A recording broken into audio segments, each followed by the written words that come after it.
एक राज्य में एक राजा और एक रानी रहते थे जिनकी 4 संतानें थी, 2 लड़के और 2 लड़की। एक लड़की का नाम पूर्णिमा तथा दूसरी लड़की का नाम अमावस्या था। पूर्णिमा घर के कामों में निपुण थी और घर का पूरा काम करती थी और भगवान की पूजा अर्चना भी किया करती थी। इसके अतिरिक्त वह गौ माता की सेवा भी किया करती थी।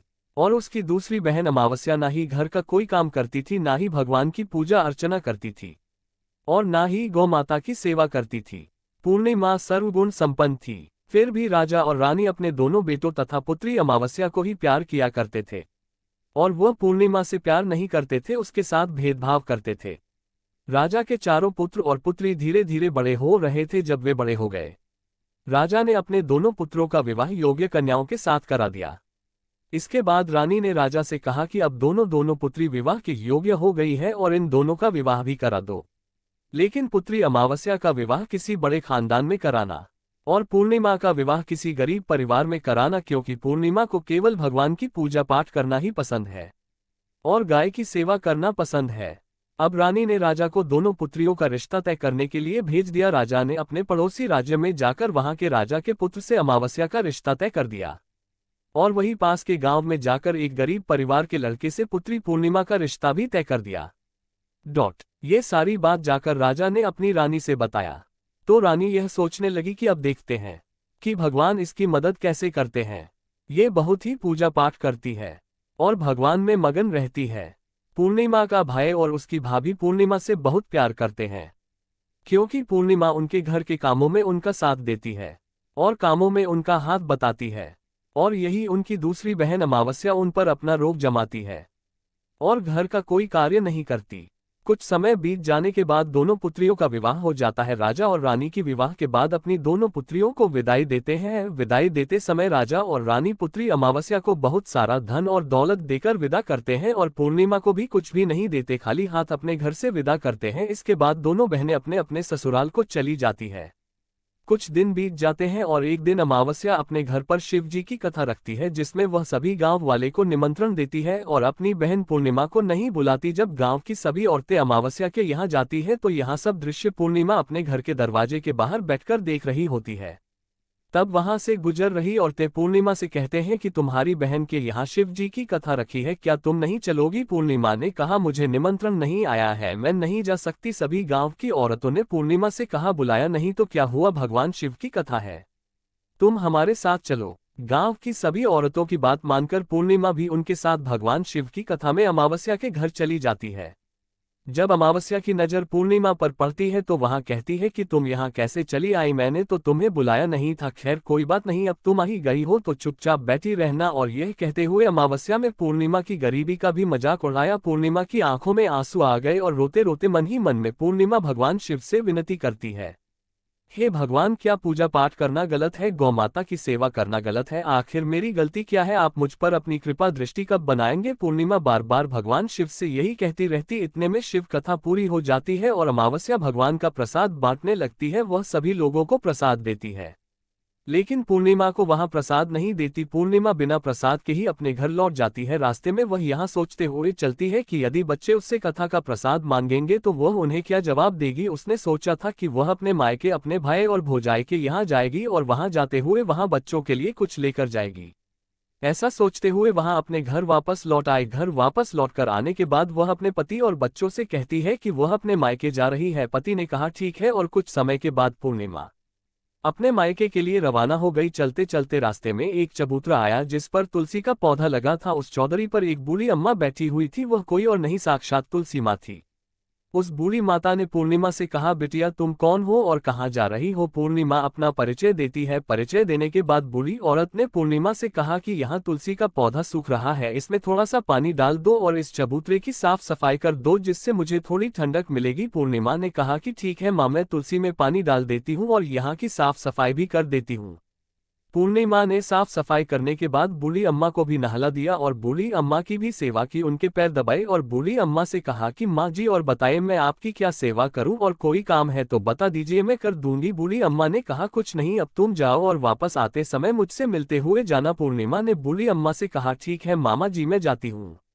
वापस आते वक्त आपसे मिलते हुए जाऊंगी। कुछ समय आगे चलने के बाद एक शिव मंदिर आया, वहां पर उसे एक बूढ़े बाबा मिले जो मंदिर के बाहर बैठे हुए थे। वह कोई और नहीं साक्षात भोलेनाथ थे। उन्होंने पूर्णिमा से कहा कि कहाँ जा रही हो बेटी, तुम कौन हो। तब पूर्णिमा ने अपना परिचय दिया। फिर उस बूढ़े बाबा ने पूर्णिमा से कहा, इस चबूतरे की और इस मंदिर की सफाई कर दो। तब पूर्णिमा ने मंदिर की और चबूतरे की साफ सफाई कर दी और वहां पर पूजा पाठ अर्चना भी की। और साफ सफाई पूजा अर्चना करने के बाद उन्होंने बूढ़े बाबा को भी नहला दिया और उनसे कहा कि बाबा और कोई काम हो तो बताइए। तब बूढ़े बाबा ने कहा, नहीं बेटी, अब तुम जाओ और वापस आते वक्त मुझसे मिलते हुए जाना। पूर्णिमा ने कहा, ठीक है बाबा, मैं जाती हूँ, वापस आते हुए आपसे मिलते हुए जाऊंगी। आगे चलते चलते कुछ दूर चलने के बाद पूर्णिमा को एक काली जी का मंदिर दिखा। वहां भी एक बूढ़ी अम्मा चबूतरे पर बैठी हुई थी। उस बूढ़ी औरत ने भी पूर्णिमा से कहा कि बेटी तुम कौन हो, कहाँ जा रही हो। तब पूर्णिमा ने उस बूढ़ी औरत को भी अपना परिचय दिया। बूढ़ी औरत ने पूर्णिमा से कहा कि यहाँ पर सभी पूजा पाठ करने के लिए आते हैं, लेकिन मंदिर की साफ सफाई करने के लिए कोई नहीं आता,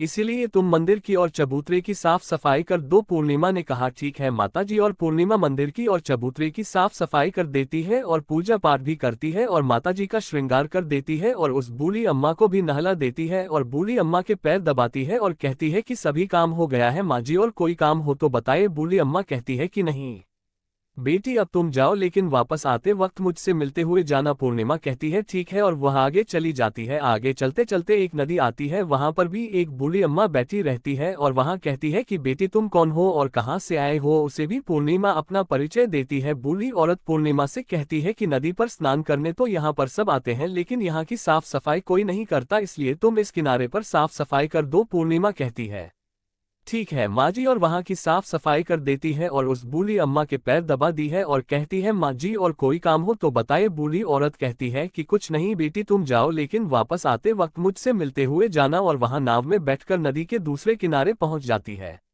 और वहां अपने मायके के घर पहुंच जाती है। वहां पर पूर्णिमा के भाई और भाभी उसे देखकर बहुत खुश हो जाते हैं और वे पूर्णिमा की बहुत खातिरदारी करते हैं और उससे बहुत सारी बातें करते हैं और कहते हैं कि बच्चों को भी साथ में लेकर आती तो बहुत अच्छा होता।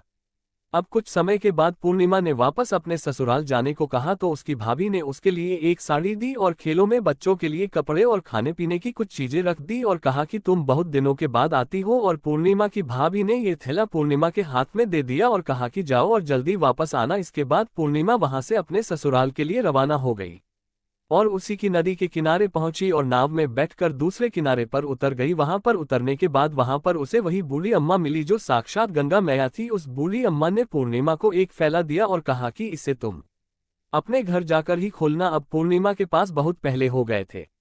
उन्हें लेकर पूर्णिमा वहां से रवाना हुई। आगे कुछ दूर चलने पर काली माँ का मंदिर आया। वहां पर काली माँ बूढ़ी माँ के रूप में विराजमान थी। उसने कहा, आ गई बेटी पूर्णिमा। पूर्णिमा ने कहा, हाँ माँ जी मैं आ गई। तो काली माँ ने उसे एक फैला दिया और कहा, तुम यहाँ थैला अपने घर जाकर खोलना। अब पूर्णिमा के पास 3 थैले हो गए थे। तीनों थैली लेकर पूर्णिमा आगे बढ़ी। कुछ दूर जाने पर शिव जी का मंदिर आया जहां बूढ़े बाबा के रूप में शिव जी स्वयं विराजमान थे। बूढ़े बाबा ने कहा, पूर्णिमा तुम वापस आ गई। पूर्णिमा ने कहा, हाँ बाबा मैं वापस आ गई। बूढ़े बाबा ने भी पूर्णिमा को एक फैला दिया और कहा कि यह थैला तुम घर जाकर ही खोलना। पूर्णिमा ने कहा ठीक है बाबा। अब पूर्णिमा के पास 4 थैले हो गए थे। अब पूर्णिमा 4 थैले पहले को अब कैसे ले जाती। उसने एक पुरानी साड़ी निकाली और उन सभी खेलों का एक गड्ढा बना लिया और सर पर रखकर वहां से रवाना हो गई। कुछ दूर जाने के बाद उसे तुलसी माँ बूढ़ी औरत के रूप में मिलती है और कहती है, पूर्णिमा तुम आ गई। पूर्णिमा कहती है, हाँ माँ जी मैं आ गई। वह बूढ़ी औरत भी उसे एक थैला देती है और कहती है कि यह थैला तू अपने घर जाकर ही खोलना। पूर्णिमा कहती है ठीक है माँ जी। अब पूर्णिमा के पास 5 थैले हो गए थे। पूर्णिमा वहां से रवाना हुई तो वापस अपने घर पहुंच गई। पूर्णिमा ने बच्चे को नीचे रखा और सबसे पहले अपने मायके का थैले खोलकर देखने लगी। उसमें बच्चों के लिए अच्छे अच्छे कपड़े और खाने पीने की चीजें थी और उसने कुछ गहने भी थे। पूर्णिमा ने कपड़े अपने बच्चों को दे दिए और खाने पीने की चीजें भी बच्चों को दे दी। बच्चे ये सब पाकर बहुत खुश थे। अब पूर्णिमा ने दूसरा फैला खोला जो उसे गंगा मैया ने दिया था। उसमें ढेर सारे हीरे जवाहरात सोना चांदी आदि था। इसके बाद अब पूर्णिमा ने तीसरा थैला खोला जो उसे काली माँ ने दिया था। उसमें बहुत सारा सोना श्रृंगार का सामान भरा हुआ था। इसके बाद पूर्णिमा ने चौथा थैला खोला जो उसे भगवान शिव ने दिया हुआ था। उसमें बहुत सारा धन संपत्ति भरा हुआ था और बहुत सारी खुशियां भरी हुई थी। इसके बाद अब पूर्णिमा ने 5वां थैला खोला जो उसे तुलसी माँ ने दिया था। उसमें चावल दाल और 7 प्रकार की खाने की चीजों से भरा हुआ था। अब पूर्णिमा के घर में किसी भी चीज की कमी नहीं थी। उसका घर धन धान्य से भरा हुआ था और परिपूर्ण था। अब पूर्णिमा और उसका परिवार सुख में जीवन व्यतीत करने लगा। अब पूर्णिमा के मन में विचार आया कि क्यों न शिव जी की कथा कराई जाए और शिव जी की कथा में एक कार्यक्रम रखा। पूर्णिमा ने गांव के सभी लोगों को निमंत्रण दिया और घर घर जाकर सभी लोगों को बुलाया। पूर्णिमा अपनी बहन अमावस्या के घर भी गई और अमावस्या को भी शिव जी की कथा के लिए उसने अपने घर पर बुलाया।